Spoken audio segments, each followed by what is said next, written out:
G'day groovers, rockers and in between. This is Vinyl Vibes. I'm your host, Jack Hodgins. Today we are talking with keyboardist of the Ramrods and Sweet, Gary Moberly.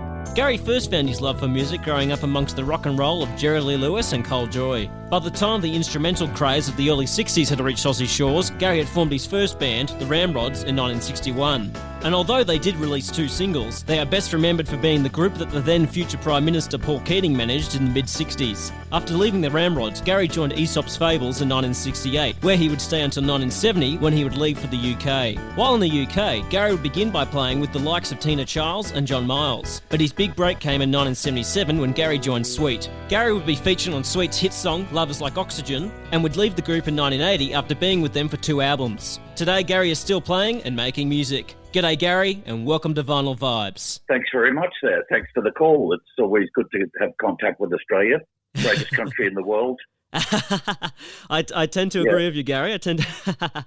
I wanted to start off in the beginning. I read you were born in the 40s in Sydney. I mean, what can you tell me about your childhood? Well, I pretty isolated, really. People weren't not friendly, but they weren't kind of anything. You know what I mean? It was very difficult to get kind of emotions from people and with people. My parents separated just before I was born, so I had all that pressure on me of going through the divorce and stuff. And then I suppose my dad saw what was coming, so he got lost. Yeah, so that was kind of the early days. Eventually, we got sent to boarding school. I was sent to Katoomba, which was, 60 miles from Sydney on the steam train, which took forever. I used to get off and run along beside it as it was going up the hill. From there, that's where I kind of got interested in music, because I had quite a lot of isolation, found every emotion that I didn't have in my life in music. It was like humor was like Spike Jones and the City Slickers, I think they were called. They made all these funny noises on their records, and I thought that was great. Mm-hmm. And then Limelight by Charlie Chaplin, which was a very sad piece of music, which would make me quite emotional. I used to practice the piano up there. I was doing Mrs. Radesky. I can still see it. She used to whack me with a stick across the knuckles. And said, that's wrong. I said, I think that sounds good, that bit. Which was, you weren't allowed to have any kind of individuality whatsoever, in music exams or anything else. After I left there, I went to Ashfield Primary School, and then I got a job at the Sydney Morning Herald. There was other guys there who liked music, and we kind of formed a band. That's where the Ramrods came from. We used to rehearse at Drummoyne Scouts Hall, and I used to get so excited when the band started to sound like it was playing together. We're doing funny stuff like 40 Miles a Bad Road, Runaway, which I couldn't play the solo properly. But I was playing the piano anyway, not an organ. That's where it all started from there. And I used to go around and bother them at work, saying, when are we going to rehearse? When are we going to rehearse? That's where it all started for me with the old Ramrods. And my mum bought me a piano, which was great. And then I used to practice a lot, mostly scales and things. And now I've got arthritis in my hands. Oh, okay. But, Hannon School of Philosophy, but the Aussie scene, but they used to stop the American records coming in. Yeah, so they give them to Aussie artists. So, you had Cole Joye, Dig Richards getting the pick of the hits from America before they started having American artists. Yeah, I saw Jerry Lee come over and that was it. That was so exciting. I just thought, wow, that's where I want to be. And of course, there was Dig Richards, Cole Joye. There wasn't a big scene. The formation of the Ramrods, and I mean, was that around 1961? That's the year I've been able to come up with when you guys formed. Is that about right? It could be, yes. That was probably the year that the Ramrods started. I mean, we used to rehearse a lot, and we had various different singers coming through. The bass player went off to Vietnam, like a lot of guys that didn't come back quite the same person. But he went off there, and we had 2 different bass players, and Harry Brady on guitar, who had a guitar I'd never seen called the Goya Tone. And there was only about, 4 or 5 bands doing the pub set in Sydney. Like we opened up the Enfield Boulevard, and there was packed. This is where Paul Keating came in. He started the band and wanted to manage it. But anyway, he got us some gigs around the pubs and stuff. But he was a Labour Party member then, and had a lot of go in him. And he was a different character to me. He was a suit rather than a rock and roll person. But yeah, and I saw him when I went back with the Bee Gees. I just rang him up and I said to his secretary, "Oh, is Paul there?" And she said, "I beg your pardon?" I said, "There's Paul there." She said, "You mean Mr. Keating?"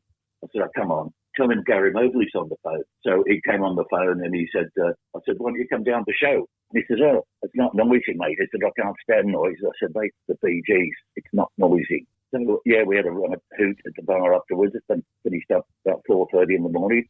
So it was good to catch up with people, yeah. And do you recall where where you got the name from? Oh, that name came from a Dwayne Eddy tune called Ramrod. Oh, right, of course, yeah, okay. Yeah, I mean... Yeah, dang, dang, dang, dang, dang, dang. Yeah. I thought it was great, once that twangy guitar, mate. What's this? It's like when I heard Booker T and the MGs Green Onions, I thought, God damn, what the hell's that? That's fantastic. So simple, so effective. Did you guys start off with that instrumental kind of stuff, like Dwayne Eddy, Ventures, Shadows? Like, was that what you kind of started playing in the Ramrods? Like, yeah. Yeah, Ventures, Shadows, and obviously lead guitar and stuff. So there wasn't a lot for me. Probably on the piano. Wipeout had a piano bit in it, but that was later. Yeah, so it was mostly instrumental. We had another guy come along the same called Johnny Rule. He had a good voice. He was like Roy Orbison, but he was so far away to get rehearsals was a big deal. And then we had another guy who ran American Health Studios. He was like a Fabian-looking character. Yeah, he was in there for a while. And then Barry was so keen about it. He wanted to make it work. And yeah, the pubs were doing stuff like what's called Rawhide and stuff like that. Plus things like Go Now. Yeah, all stuff that people liked, basically. Well, in saying that, do you recall the first gig the Ramrods played at all? No, I don't. I don't know if we went straight into the pubs, or I don't think we did any parties or anything. Yeah. So it wasn't a high profile, but at the time, as I say, there was only 4 or 5 bands playing pubs. We were at the kind of forerunner of the whole circuit, but we were away from Billy Thornton. They were kind of more, say, successful in the media bands. Yeah, so that was like the start. You've got to start somewhere. Yeah. And that was its destination, was to just do pubs around. So we did all of them at the end. Yeah, well, I mean, in saying that too, I mean, you mentioned how you started off with the instrumental stuff. I mean, did the beat, like around 63, 64, the Beatles were pretty popular? Like, did they impact you guys in the Ramrods too at all? No. But I remember, the records were so well produced. They sounded louder on the radio, and when they come on, you just go, "Wow!" With the compression, they just sounded fantastic, and of course, we're right into it. Oh yeah, I think we used to do This Boy. I think we used to do that one from the Beatles. Yeah. The Beatles songbook, but because of the massive amount of harmonies, not many bands went into that area. Some of the early gigs there. I mean, do you have any, like, do you have a favourite memory from playing in the Ramrods, like the live gigs you were doing at pubs and things like that? I was very nervous, and I used to throw up before we went on, and usually throw up in the break. But I managed to capture those nerves and use them in a performance, because that's where I got my power from. Because I was a powerful musician, and dug in, and that got me, well in with bands like the Sweet stuff later on.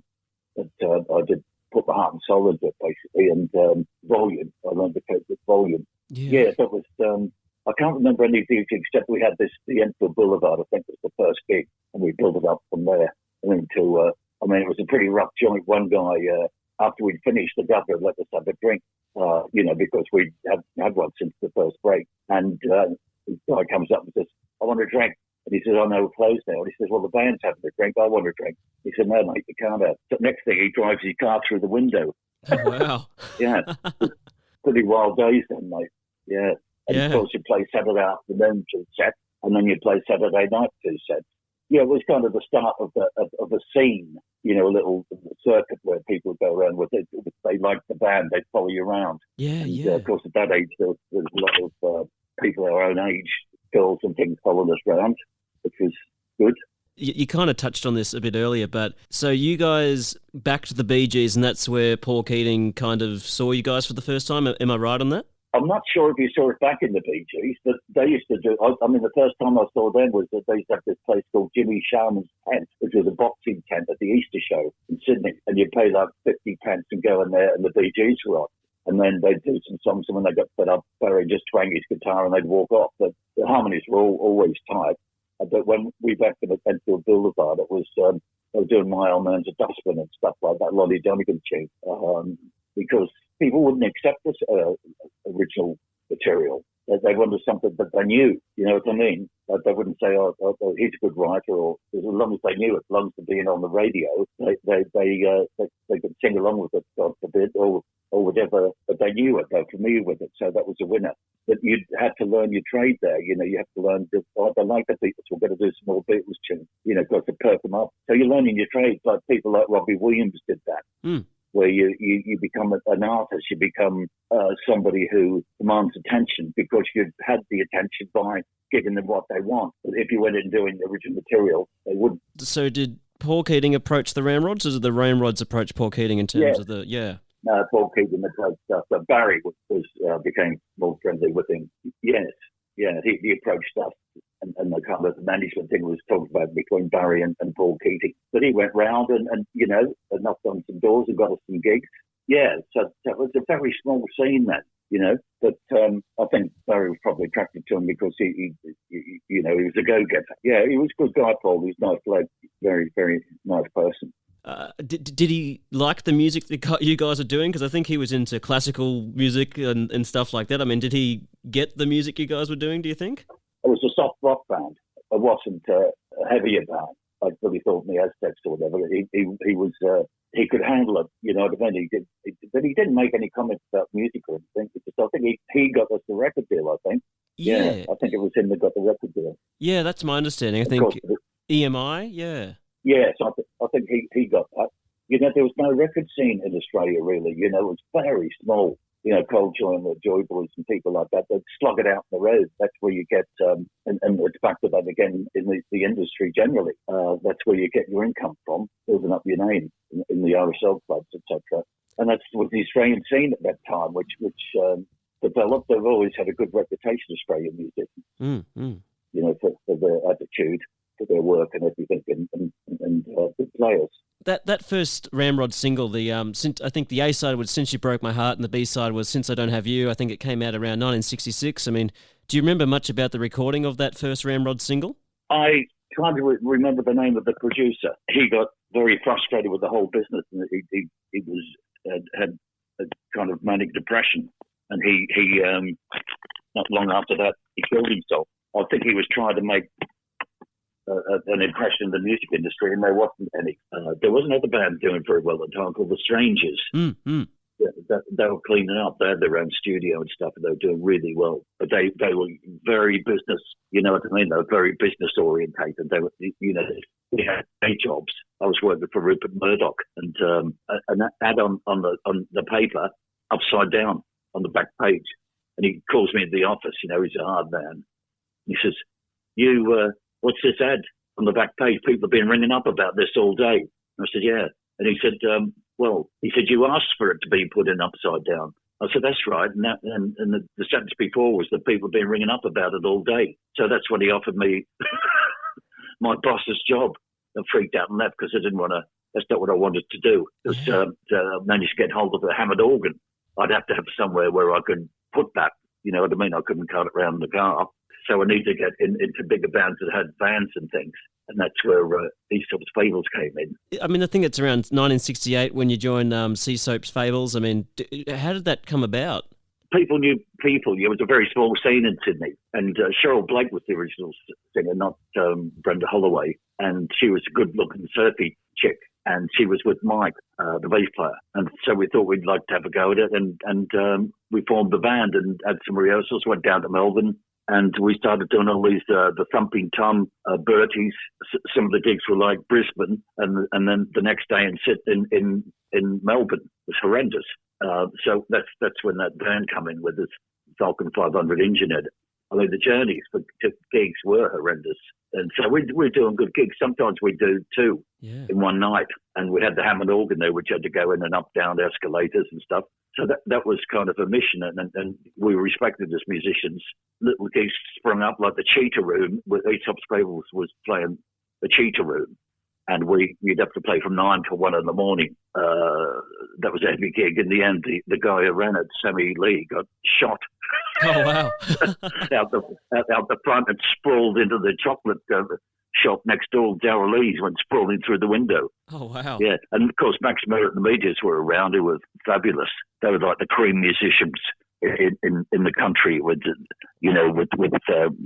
Bob Burles and people like that. And then of course, Doug. Yeah. Dougie come out and he had a hit record, and the whole scene started to be more realistic. And I've read too that Aesop Fables played at the 1969 Hoadley's Battle of the Sounds. Tell me about that. Well, that was a big deal. Yeah. We were right up for that. Yeah, we came second, and Doug Parkinson came first, which was fair enough. Yeah, that was a big deal. That was the biggest kind of festival, kind of prestige honour in the music industry in Australia. Yeah, so that was, I can't remember where it was. Might have been Sydney Stadium or somewhere. But Dougie's voice was just tremendous, that you couldn't deny that husky soul voice that everybody loves. Yeah, and Duncan Maguire, that's right, he used to work with him a lot. He was like the head bass player of Sydney. He was very good musician, play anything. Yeah, so I don't remember exactly where it was, but I do remember doing it, if that makes sense. Yeah. 1969, I think it was, Hit Scene, the TV show Hit Scene came along. Did that have a profound impact on the music scene in Australia, do you think? Oh, yes. I remember we went down to Melbourne to do that, and they had this person dressed as a bear, and the bass player, and he couldn't handle anything like that. People dressed as animals used to freak him out. And he was, I said, what's wrong, mate? You start sweating. He said, I can't handle it. I said, what? He said, that bear thing. and he moved over to the other side to get away from it and stuff. Very funny. Yeah. He had a phobia about it. But we'd get up at 9 o'clock. We'd get to the show at 8:30 or 9 o'clock in the morning. Then we'd do a pub in the afternoon and maybe 2 at night, 2 other clubs at night. Yeah, we really used to work hard. Aesop Fables had one single, Little Yellow Pills. Did you get to play on that single at all? Yes, that's me in the video as well with the Pedro's moustache. The band used to call me Foo because I had this Fu Manchu moustache. Yeah, I played organ on that. Yeah. And, it's not a bad record, really. Yeah, no. Jackie Linton record. It was kind of hippie-ish, and it was had a good beat to it and stuff. But that was Brenda Glover. That wasn't Cheryl Blaker. Cheryl left, and Michael left, and then Brenda came along. She was a very belty singer. She used to belt it out, and hence that record. I played on that on the video there with the Hammond. We used to have to cart around. I had an L100. But I wanted to get an M100, which was just a better sounding Hammond. But the M100 was what was played on White Shade of Pale. It wasn't a B3 or a C3. Mm-hmm. So Gary Brooker told me, because I've got the Hammond organ here that came out of Chris Copping's house, and that's a B3. Although I guess they had a smaller one to take on the road and take into studios. But it was the M100. Yeah, probably the most classic Hammond organ instrumental of all time. Like a shade of pale. Around late 1970, I think you left around October 1970. Aesop Fables. I mean, do you how did that all come about? What made you decide to leave the band? Yeah. Well, I wasn't doing anything. We all went down to Melbourne. We were all living in a big house, and money was running out, and cooking chickens on the fire, to eat. And they weren't properly cooked and stuff, and it was just at least there was a piano there. But our house was a very kind of stopping ground for people like Bon Scott and the Valentines and people like that had come around, and he'd come around with hash cakes and stuff and annihilate everybody. It became very druggy. There's a lot of methadone around at that time and dexedrine. Hence, you get Billy Preston used to come around the house and anybody that was over there, which was great because I got to see the concerts. But it started off when we'd have to drive from Brisbane to Melbourne straight through. We started using what the truck drivers were using to I don't know, performance enhancers to keep you awake so you didn't smash into a tree. And that kind of got a bit out of hand. And Melbourne became a bit druggy. So I moved out and went back to Sydney. Yeah, and then off to UK. That was it for me. That was my last contact with Melbourne, really. Gone as far as I could go, basically. With the Sweet, Nick and Steve.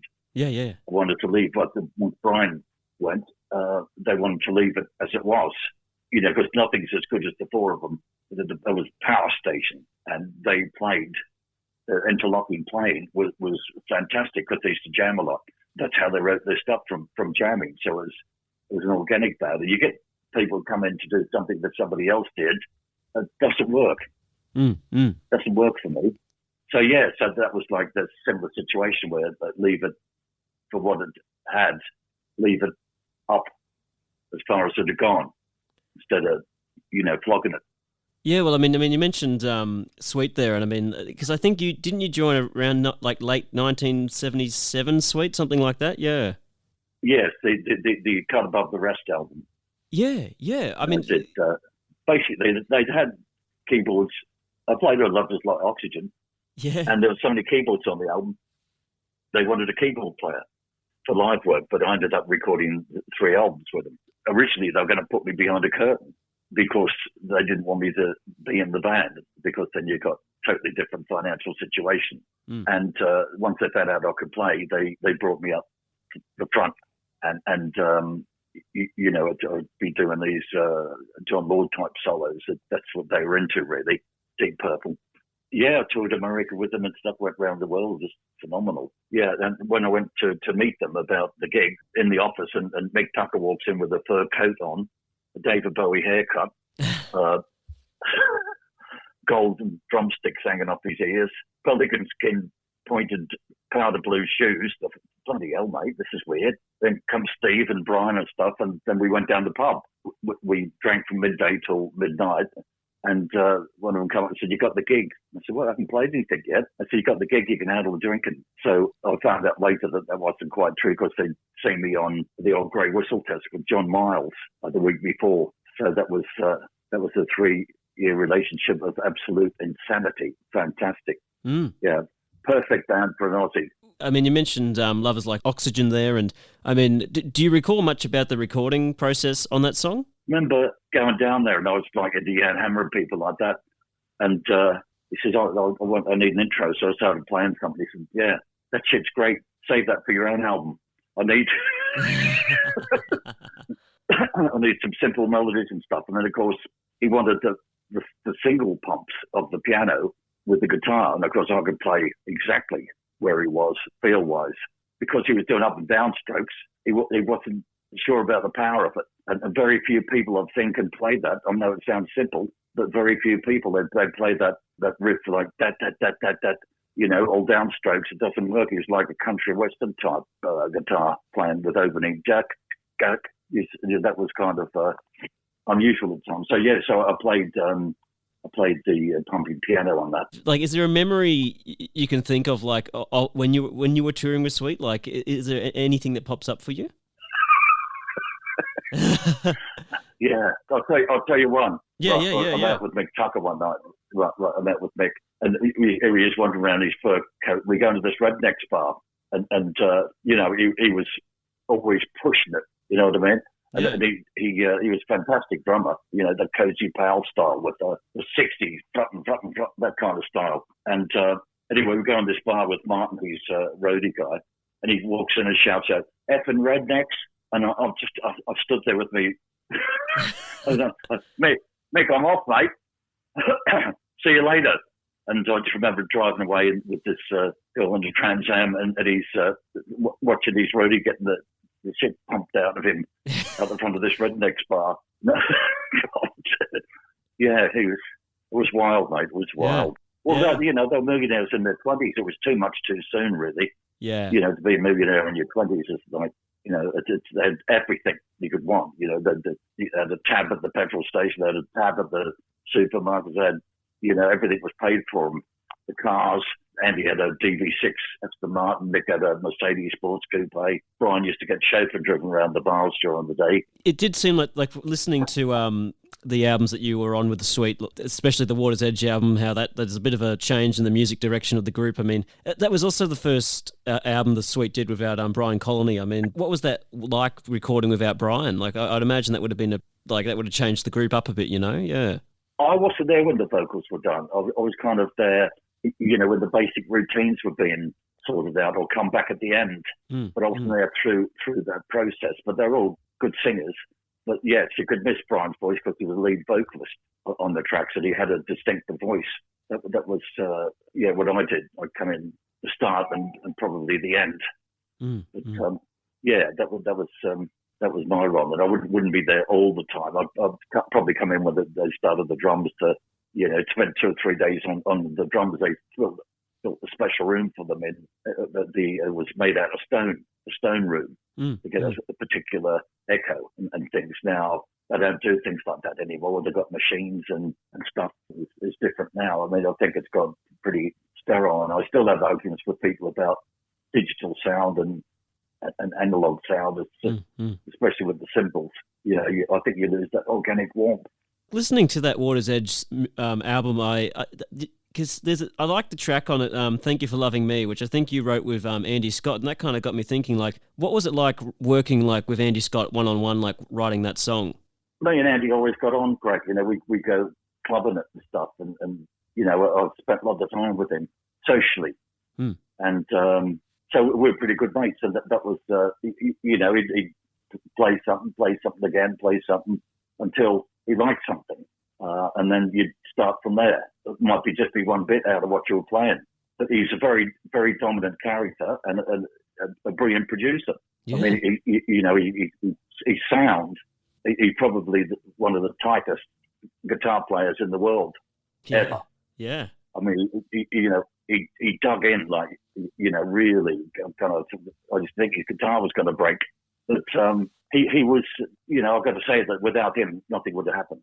He was a very dominant force, and a positive kind of personality. That's what he was. Devoted to the Sweet. Yeah. So it was fine. Me and Andy got on great. There's never any musicalities or anything that didn't to argue about. Well, it was his decision anyway. It's his band. So I've got to tell you about Little Richard. I get this call to go down to this session. It's Little Richard. I thought it was a Fairlight session. It's to play Great Gosh Almighty and a couple of other tracks so that Little Richard could come over and mime. So he had to get straight off the plane. Instead of recording it, they were pre-recording it. Cannon and Ball Christmas special. He stands there and he starts playing the piano. Well, that's Little Richard, mate. I'm right over his shoulder. So I'm watching what he's playing and stuff, trying to learn. And once you stop learning, mate, it's over.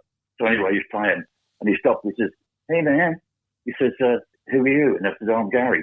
I said, "Are you Little Richard from America?" He says, "Yeah, man." I said, "G'day, mate. I'm Big Dick from Australia," which went right above straight above his head, being American. And then he said, "Oh, what are you doing?" I said, "Well, I played the piano for you." He said, "Oh, that's great, mate." He said, "You should be down there, and I should be up there behind the dummy keyboard." I said, "Oh, come on, mate. You taught me how to play rock and roll," and we got on great. He was such a character. But yeah, so that was the Little Richard experience, and to play the piano for Little Richard, it's just like phenomenal, and for him to accept it. But I had to do a lot of takes, and there's some session guys there that, "Look, he can't even play 12-bar blues." And I said, "Mate, you don't know what I'm looking for. It's got to be his feel." And I kept going. I did about 9 takes, and then the guy from Cannon and Ball said, "Yeah, you got it, you nailed it." And I knew I had. It was spot on. Just pumps, but the way he plays, he doesn't play super aggressive pumps like I do. He was back on the beat, and anyway, so that was quite an experience, working with people like that, and how lucky am I? And I noticed you had Alan Warner on the program as well. That's right, yeah, and Steve Bingham as well from the Foundations. Oh, you didn't, did you? I did, yeah. Did they mention me? Most definitely, yeah. Yeah, and that's a good album, mate. I still put it on at parties, so don't say it's me. I just put it on and people start dancing. Me and Steve kind of had most to do with that. I mean, the brass parts and all the rest of the drama. We did it in the weekend. Are you working on anything like your own musical projects at the moment? But I've decided to do something totally different. I've taken a 400-year-old piece of music that was written by a nun called Hildegard. Yeah. Hildegard von Bingen, because she was from Bingen, and is now used at universities to analyse her melody structure, because it's a bit weird. You can use those semitonal things like almost Arabic melodies. So I've taken that and I've put it into a chill type neo-soul chords under it, which is very hard to do when you're working like that. You've got to fit in with what's there. And try and keep it consistent so it's repeated. Otherwise, it's just a big nothing. And so I've done one of those, and I've put that on Facebook under the name of Alonosis, Alonossis. And people like it. It makes them relax. And it's just something different. And any money from that is going to the Guillain-Barré research syndrome, which is the thing that I had that was kept me in hospital paralysed for 4.5 months from the neck down. And so it was horrendous. 2023, you started doing gigs with the Spirit of Smokey. Is that like your latest project, or yeah? The Spirit of Smokey is the son of Alan Barton, who was the singer in Smokey. Yeah. And he sounds a bit like his dad. So the guy that they were using, I knew the guitar player because I'd worked with Alan Silson, the guitar player from Smokey, before in Germany. And he got contacted by these other guys who had been over with Alan. Alan could not function anymore, really. And they got contacts while they were going around with him. And then they put this together and started getting gigs. So I knew the players in the band. And Mick, the drummer, I'd recorded studio work with him. And so they had a guy who was in Barclay James Harvest, who's like a prog rock guy. He left to do a tour with them. So I got Andy Whelan, the guitar player. He phoned me up he said, "You're still playing?" And I said, "Well, I'm just about to start to," because I had Guillain-Barré syndrome, which absolutely devastated me for years. Terrible thing. Paralysed from the neck down. Yeah, right. And anyway, so he said, "Oh, well, do you want to come and do some gigs?" I said, "Yeah, fine." So I was determined. I used to carry these things around with me to exercise my fingers. So I was determined to get my playing back on a profile gig, not doing pubs and things, because they're all pissed and they don't listen to you. It went very well. And I'd come in and out on different occasions, and I don't do anything permanently. So we did a tour of Ireland, and by the third gig, I was really steaming. The drummer said, "I had you in my monitors. Some of the things you were playing were fantastic." So, I thought, yeah, I am getting it back. So I enjoyed that. And a great bunch of guys. We had a good time. Had a drinking competition with the singer. I won. And so it was a load of fun. And, it's hard work. You go to some of those places in Ireland, you're going down a road, which is one way for miles. What happens if somebody comes? And they're on a level where you do mostly an agent will get a 1,000-seater room in a club or in a big pub or something. And they go in there, $30 a ticket, and everybody's happy. So they're still doing that. That was that, and I'm not doing it at the moment. I just want to thank you for your time today, Gary. I mean, I think as I said, we've spoken about such great things from your career, so I just want to thank you for making the time. All right, buddy, I'll let you go. That was Gary Moberly, keyboardist at the Ramrods and Sweet. To check out more of Gary's story or to keep up to date with his music work, head to his website at garymoberly.weebly.com. Remember to share the show with other music fans. And if you really like what you heard today, we'd love to hear from you. Thank you for tuning in to this episode of Vinyl Vibes. And to all you music lovers out there, stay groovy.